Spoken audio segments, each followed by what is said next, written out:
Please subscribe Paddu Tech channel, like it and share it. Retirement teacher, the staff ki ZPPF stop చేయటకు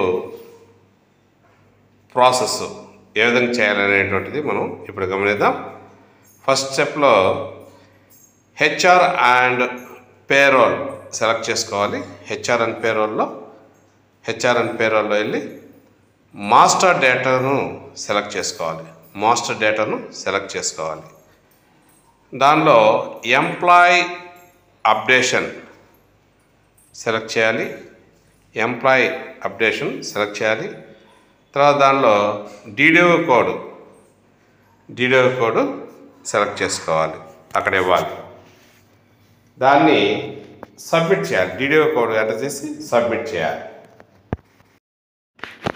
submit చేసిన తర్వాత retire కాబోయే employee పేరు ఎదురుగా, ఎవరైతే రిటైర్ అవుతున్నారో ఆ ఎంప్లాయీ పేరు ఎదురుగా అప్డేట్ చేయాలి.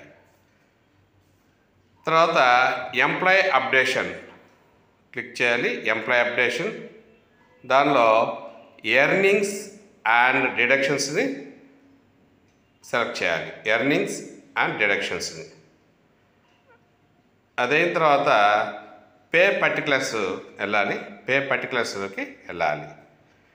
Click on GPF or CPS category.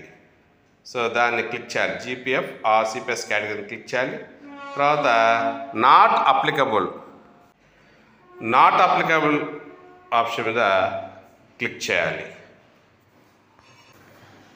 దాన్ని సేవ్ చేసి బయోమెట్రిక్ వేయాలి. ఇంతటితో ఫస్ట్ స్టెప్ కంప్లీట్ అవుతుంది.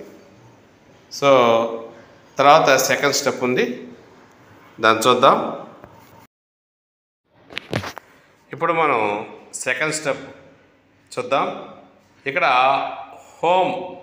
హోమ్ దగ్గరికి వెళ్ళి మాస్టర్ డేటాను సెలెక్ట్ చేసుకోవాలి.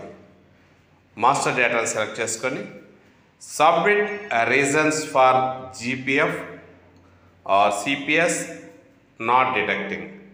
సో ఆ రీజన్స్ని మనం ఎంటర్ చేయాలి. ఆ రీజన్స్ని సబ్మిట్ చేసిన తర్వాత డీడీఓ కోడ్ ఇవ్వాలి. డీడీఓ కోడ్ ఇచ్చి గెట్ డేటా మీద క్లిక్ చేయాలి. Get data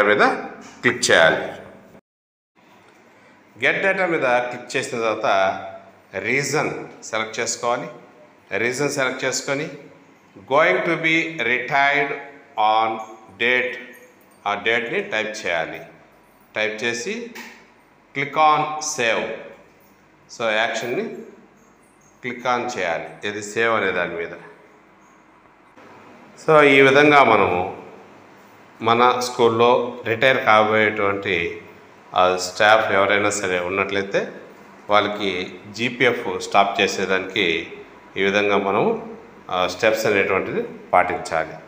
so please subscribe Paddu Tech channel, like it and share it. Thank you.